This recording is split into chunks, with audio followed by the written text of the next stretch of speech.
breaking news. It has been confirmed that Reggie Wright Jr. and Reggie Wright Sr. have been arrested in a drug sting that goes back to 2014. And what came out in 2014? You got it, Tupac 187. Then what came out later? Chaos Merchants. Then what came out later? Tupac assassination, battle for Compton. And what did we start with?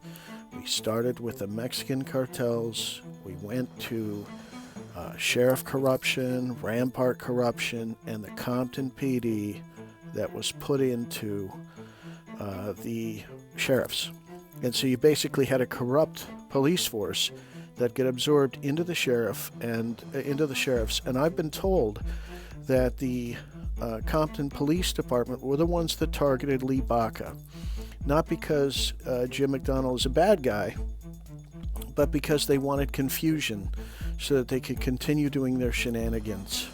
Now, I was on the phone last night with a confidential source that high up inside the sheriff's information came from, and it basically talks about how there is information in Lee Baca's case that exonerates him, and that information was excluded from his trial.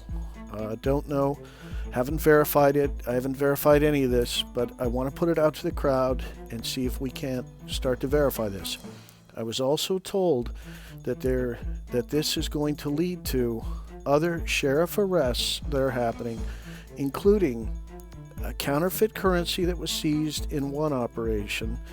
What they did is they kept half of that counterfeit currency, and then they used it when they did a drug bust. They switched out the currency, and they used the counterfeit currency is what they turned in, and so they were actually able to steal the drug money in another case. And so this is all unverified. It comes from somebody inside the sheriffs, and obviously it's a confidential source, and I'd like the crowd to try and verify this. And where does this lead? This leads to, lots of other shenanigans that have gone on, and I think the Justice Department has had enough, and this is going to lead to a lot of arrests. What's interesting is that Jim McDonnell, not too long ago, put out a list of 300 corrupt officers that were inside of the sheriffs, and he did that obviously to cover himself, because he probably knew that there was some kind of an investigation that was going on.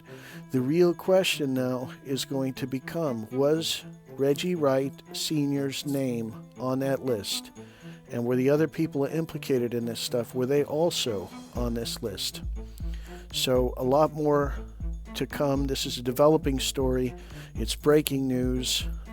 It's a great day for truth tellers, for the truth, and I think this is going to lead to more information bubbling up in the Tupac and Biggie murders. And now, Reggie Wright Jr. and Sr. were talking about former cops that are now going to go to prison. Cops aren't well treated in prison. There's going to be an awful lot of pressure put on them to sing and to testify and to tell what they know. This probably also changes the dynamics in Suge Knight's case. So we don't know what the implications are going to be yet, but clearly this is a breaking story. Very interesting news. I will include a link to the press release so that you guys can look at it for yourself. Reggie Wright Jr., Reggie Wright Sr. have been arrested, and let's see where this leads.